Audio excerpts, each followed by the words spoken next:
Making Witch's Brew Lemonade. Really cool looking cocktail. Tastes really good as well. It's made with Empress Indigo Gin. It's gin colored with butterfly pea flower.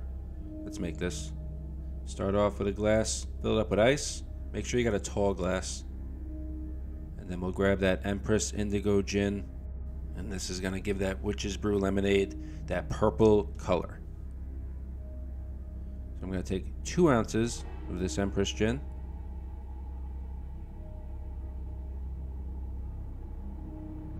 We're making lemonade, so we're definitely going to need some fresh lemon juice. Going with ½ an ounce or half a lemon, fresh squeezed. Sweeten it up a bit, ½ an ounce simple syrup. I'm going to top it off with lemon lime club soda. We're going to leave a little room at the top because we want to give this a blue and purple color. Got to have some blue curacao. Fill up 1½ ounces and then slowly add that in at the top of this Witch's Brew lemonade.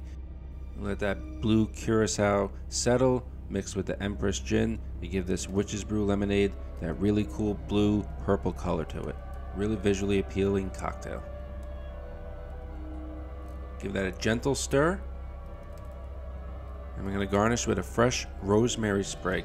And to give this some really good aromatics, give that a quick torch. And then you want to serve this right away with the rosemary sprig still smoking. So it looks really cool. You got the rosemary sprig smoking, giving off the aromatics with the Witch's Brew lemonade with that cool color. Really nice cocktail.